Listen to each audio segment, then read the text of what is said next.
There's something about the way life can change in an instant. One moment, everything feels like it's in place, like you're on the right path, doing what you're supposed to do. The next moment, everything you thought you knew is stripped away, and you're left standing in the rubble, wondering how you didn't see it coming. I was living one of those moments when the email hit my inbox. It was the middle of a quiet Tuesday, one of those ordinary days that start with the sun barely peeking through the blinds and end with the same soft glow fading out of view. I had been out of work for 6 months. The startup I had poured my soul into for the last 5 years had collapsed in on itself. The app that I'd built from scratch, every line of code, every design, every late-night brainstorming session, was nothing but a series of dreams that never took flight. I had been trying to keep it together, at least in front of her. My wife, Rachel, didn't know just how close I was to giving up. Every day I woke up with the hope that something would click, that an opportunity would come. But it didn't. My mind was clouded with worry, my heart heavy with the fear that I might never get back on my feet. And then there it was. The email. "Let's be adults about this," the subject line read. I didn't even need to open it to know what it meant. I'd seen it before, on the faces of other people I knew who had been blindsided. You see, Rachel and I had been together for over 15 years. We had built a life together, from our first tiny apartment to the house we'd bought together in the suburbs. I thought we were solid, that we had weathered the storms like any couple does. But life has a funny way of making you realize that things are never quite as solid as they seem. I clicked on the email. It was short, too short, just a few sentences. It read, "I've been thinking about this for a while, and I don't think I can do this anymore. I've filed for divorce. I've also taken the liberty of clearing out our joint account, so you'll need to figure out the details on your own. I'm not coming back, and frankly, I think you'll be better off without me." My stomach dropped. I scrolled down. The words blurred for a second, but I read them again. She had taken everything. The account we'd built together, the savings, the investments, everything we had worked for, gone. Just like that. And she had already made up her mind. There was no room for a conversation, no chance to explain, no hope of saving it. The email was her final act, and it was cold. I sat there for a long moment, staring at the screen, not knowing what to do next. Rachel wasn't just my wife, she was my partner, my confidant. Or so I thought. I'd always prided myself on being there for her, supporting her dreams. And yet, here she was, telling me it was over in an email, from the comfort of wherever she was. I tried to fight the emotions, to hold it together, but I felt the weight of the betrayal in my chest. My head spun, and for a moment I wondered how everything had gone so wrong without me even realizing it. But then something shifted. As the shock of the email wore off, a different feeling started to creep in. It wasn't anger, not yet. It wasn't even sadness. It was more like clarity. It was like a switch flipped. And suddenly, I knew something. Rachel had no idea. She had no idea that while she was making plans to walk out of my life, I had been quietly working on something bigger than either of us could have imagined. What Rachel didn't know was that I had just sold my app for $9.2 million. It was never about the money, not for me anyway. At least, not in the way you might think. Sure, $9.2 million sounds like a lot, and it is. But it wasn't the windfall I had been dreaming about. It was the validation. The final proof that I could make something work, that all those sleepless nights and long, uncertain hours had meant something. But Rachel, she had no clue. I remember sitting there after reading her email, the world spinning around me. My mind raced, trying to make sense of it all. I had been keeping a secret from her for months, something I had never intended to share until it was the right time. I didn't want to gloat or rub it in. I didn't want to act like the guy who suddenly had money and would throw it in her face. I had been playing the long game, and now it seemed like that strategy was about to pay off in ways I had never imagined. I think back to those late nights I spent hunched over my laptop, coding, debugging, making tiny improvements to the app that no one believed in. Rachel didn't get it. She never did. She used to tell me I was wasting my time, that I should stop trying to make something out of nothing. She'd say I should get a real job like other people. Jobs with stability, jobs with predictable paychecks. But I couldn't do that. Not because I didn't want to, but because I knew I had something here. I knew the app I was building was capable of changing everything, and deep down, I knew it would. I just needed the right opportunity, the right buyer to see its potential. While I sat there in shock, reading her words over and over again, something else hit me.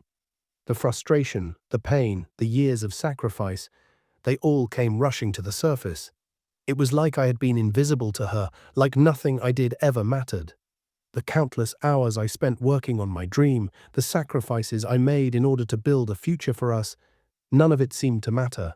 She had checked out, long before I even realized it.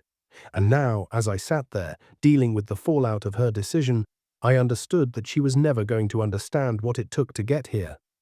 What struck me the most was how she handled it. There was no attempt to work things out, no discussion, no trying to figure out what went wrong. Just an email and a clean break. She'd moved on, while I was left to deal with the wreckage. I didn't respond to the email immediately. What was the point? I didn't need to beg, to plead, or to argue. She'd already made her decision. In her mind, we were done, and she was done with me. But I wasn't done yet. I knew what I had to do, and I wasn't about to let her walk away with everything. I went into action mode. The first thing I did was make sure my finances were in order. It was time to get everything set up properly, to make sure I had the resources I needed to protect myself and my future. I contacted a lawyer and started moving my assets to separate accounts.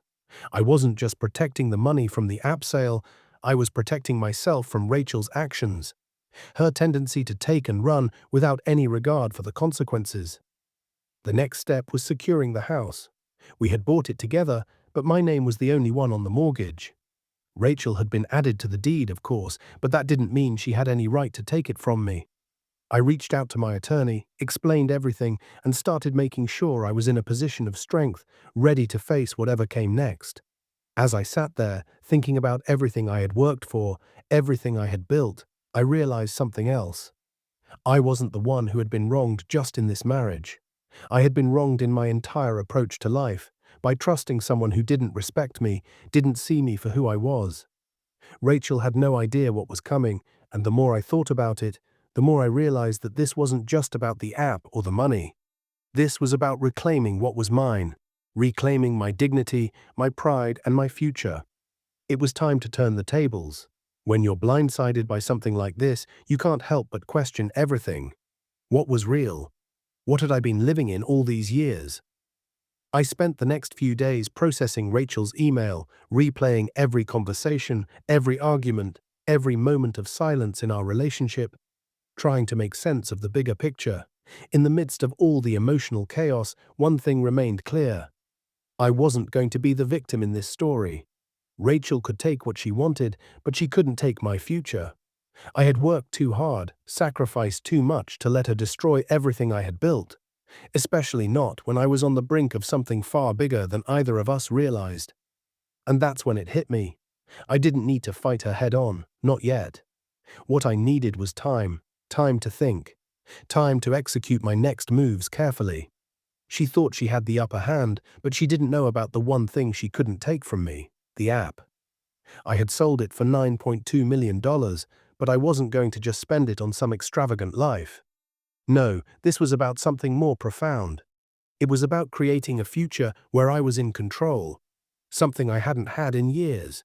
During those first few days after reading her email, I kept my movements subtle. I didn't want Rachel to suspect anything, not yet. So I took a step back. I let her have her space. I wasn't going to beg, I wasn't going to argue, or try to convince her to come back. I knew how that story ended. It never ends well. Instead, I made phone calls. I contacted a financial advisor, someone I trusted to handle the funds from the sale of the app. We set up a trust, and I began moving money into secure, off-the-grid accounts. I wasn't going to let her drain it all, or worse, claim it was all hers. I started buying assets, things that couldn't be taken away from me. I also began researching the law, digging into divorce settlements, and what protections I had in place when it came to our house, the VA loan, and the assets we had accumulated. Rachel may have thought she had everything under control, but I was about to change that narrative. There were times when I sat in our empty house, just staring at the walls. The silence was deafening. The place we had built together, filled with memories of our best and worst moments, now felt like a ghost of a life I once knew. I could almost hear the echoes of Rachel's footsteps, her laughter in the kitchen, her voice calling to me when she needed something, the sound of her typing away on her phone late into the night. But now all of that was gone. Yet despite the sting of betrayal, despite the uncertainty of what would come next, I couldn't help but feel a strange sense of clarity. There was something freeing about not having to pretend anymore, about finally acknowledging that what we had wasn't what I thought it was. And while I couldn't change what Rachel had done, I could change how I responded. I wasn't going to let this break me. I also knew that Rachel had moved on, or at least she thought she had. Jeremy, her new boyfriend, was already living in the house. It was almost laughable. He probably didn't even realize what he had walked into. He had no idea who I was, or the kind of man I was. But more importantly, he didn't know who he was dealing with. I wasn't going to stoop to their level, but I wasn't going to let them walk all over me either. What Rachel and Jeremy didn't know was that I had a plan. I wasn't going to fight dirty. I wasn't going to sabotage her life or make her regret her decisions. No, I had something far more powerful in mind. I would let her actions come to light in the way they were meant to, without me needing to lift a finger. There's something profoundly satisfying about taking control of a situation, especially when you've been pushed into a corner. After days of quiet reflection and careful planning, I realized something. This wasn't about revenge. This was about making sure I got what was rightfully mine. It was about reclaiming my life, not just the house, not just the money, but my dignity, my pride. Rachel had made a choice, and now it was time for me to make mine. As much as the betrayal stung, I knew the best way forward wasn't going to involve yelling, begging, or engaging in the kind of childish back and forth I had seen in some of my friends' divorces. That wasn't me, and it wasn't going to be the path I took. I had something far more important to focus on, something much bigger than a petty argument. I remember the moment I decided to go through with it. I was sitting in my car outside of a lawyer's office. My phone buzzed, and I looked at the screen. It was a text from Rachel. "Can we talk?" she wrote. I didn't respond. Not because I didn't want to, but because I knew this wasn't the time. We could talk when I was ready, not when she thought it was convenient. I needed to be on my terms, to make sure that every move I made was calculated and precise. I had to be the one in control from here on out. I contacted James, the lawyer I had reached out to in the first few days. He had been invaluable to me through this whole process, and I trusted him implicitly. The first thing I did was ask him to help me secure the house. Despite Rachel's name on the deed, the mortgage was in my name. I had the right to contest anything that happened with the house, especially if it involved fraud. And that's exactly what was happening here. Rachel had forged my signature to refinance the house, trying to pull out $330,000 against a property that she didn't have the right to claim. James and I spent hours reviewing every detail, cross-referencing dates, bank statements, and mortgage paperwork. Everything was coming together. We even found out that Jeremy, her new boyfriend, had a criminal record. He had DUIs, fraud charges, and a history of working with shady real estate agents like Daniel Spencer, who specialized in selling homes quickly and under market. The more we dug, the more we uncovered. A full-fledged operation, and I had unknowingly become one of its victims. Rachel thought she had outsmarted me. She thought she could take the house, the money, everything we had built, and move on with Jeremy. But what she didn't realize was that I had already anticipated this. Every step of the way, I had been a step ahead. I wasn't going to let her take what I had earned. The moment came when I knew I had to make the first real move. I drove to the bank where the refinancing was processed, showed the loan officer my military ID, and presented my real signature on the documents. The loan officer was pale when he saw the difference. He immediately agreed to report the fraudulent activity. I wasn't about to stop there. I spent the next few days gathering more evidence, photographs, recorded conversations, and security footage from our home. The security cameras I had set up months ago, something Rachel never knew about, were now my secret weapon. They captured everything: Jeremy walking my dog, wearing my sweatshirt, using my coffee mug in our kitchen. And there she was, laughing. I could feel the heat rising in my chest, but I stayed calm. This wasn't about my emotions anymore, this was about getting everything back, about making sure Rachel and her accomplices faced the consequences of their actions. I sent all the evidence to James. He immediately contacted the authorities, but even with all the proof, I knew that I had to be careful. I couldn't confront Rachel directly. Not yet. I had to make sure that everything was in place, that my strategy was flawless. The moment I had been preparing for was finally here. I had spent weeks meticulously laying the groundwork, gathering evidence, contacting the right people, making sure every piece of the puzzle fit perfectly. Now it was time to let everything unfold. The truth about Rachel's actions, the fraud and the betrayal would all come to light. But not in the way she expected. I wasn't going to confront her, beg for answers, or try to make her feel guilty. No, I would let the consequences of her choices speak for themselves. I had to make sure everything was airtight before I took my next steps. The last thing I wanted was for Rachel or Jeremy to slip through any cracks in the system. My attorney, James, was working with the FBI. They were interested in the case, especially after uncovering the pattern of fraud targeting military families. Rachel wasn't the only one involved. She was part of a much larger scheme, and it was only a matter of time before the walls started closing in on her. I remember the morning I woke up and saw the news. The FBI had launched a full investigation into Jeremy and Spencer, the shady real estate agent who had helped Rachel with the fraudulent refinance. Both of them had been arrested, and the investigation was expanding to include multiple other cases of financial fraud involving military families. It was surreal. This wasn't just about Rachel and me anymore. It was about exposing a whole network of con artists preying on people like me. People who had dedicated their lives to serving the country, only to come back to find their homes, their families, and their futures stolen out from under them. The day I got the call from Agent Patel at the FB, I was the day everything changed. She told me that the case was building steam, that they had gathered more evidence linking Jeremy and Spencer to multiple frauds across several states. Rachel had no idea how deep this had gone. She thought she could take the house, the money, and leave me with nothing. But what she didn't know was that her actions had set off a chain of events that would destroy everything she thought she had control over. 2 months after that cold email from Rachel, I found myself back in Spokane, standing in front of our house, watching the FBI surround it. I had already gone to the county clerk's office and filed paperwork to freeze any further actions on the property. No sale, no transfers, no changes, until this mess was sorted out. I watched from a distance as agents moved in. Jeremy was escorted out in handcuffs, his face a picture of confusion. He had no idea what was coming. As for Rachel, she had no idea that this was just the beginning of the consequences she would face. She called me that afternoon. It was the first time I'd heard from her in weeks, and I didn't answer. I wasn't interested in hearing her excuses or her attempts to justify what she had done. I knew where this was going, and it wasn't going to be pretty for her. I let it ring until the voicemail beeped. "Can we talk?" she asked, her voice wavering slightly. "The bank called about the house. What are you doing?" I couldn't bring myself to respond. I didn't need to explain anything to her. She had already made her choices, and now the system would take care of the rest.